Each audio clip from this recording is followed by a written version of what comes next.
Can the Rav perhaps suggest what can we do practically to foster togetherness? Not just to stand in the same room together with the people that we're used to being with, but with people maybe we're not used to being with, or we normally see divides.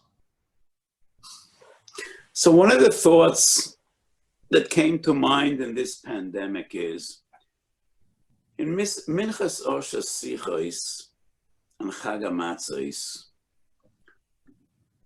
I made an interesting comment. Pesach eino nechal ela b'chabura. You can't eat Korban Pesach on your own. You need a chabura.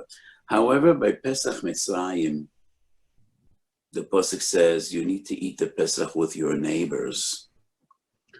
So we all have our chaburas. So we all like to choose who our chaburas will be.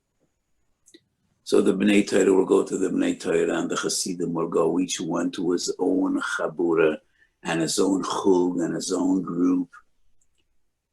But when Klal Yisrael came out of Mitzrayim after that awful galus, the mitzvah was you cannot choose your chabura. You've got neighbors, you stick with them.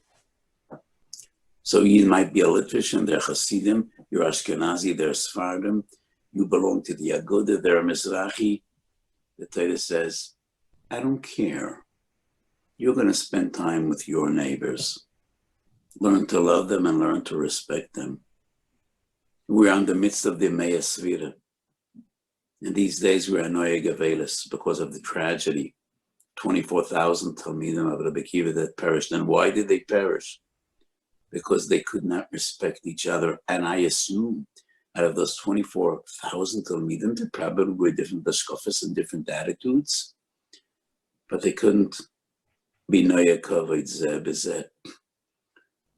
And I have that very same feeling now. So I have a backyard minyan, and I call it Keilat Kagan. That's the street I live in.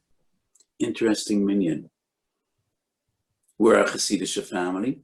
One family belongs to the Peleg Yerushalmi.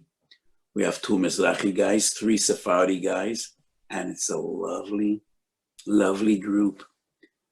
That's been my minyan for the past 2 months, and it's beautiful. So it is in these days more than any other time of the year. These are the Yemei Svira Shaloi Nagu Kavod Zeh B'Zeh that we need to learn, not only to love each other, but to respect each other and give kavod. So the Talmidim of Rabbi Akiva didn't perish because Shelo Ahavu Zeh Etzeh, but Shaloi Nagu Kavod Zeh B'Zeh. So I very much hope that this is something we have learned in this crisis, and I hope it'll stay with us. To see the beauty of each and every one of us.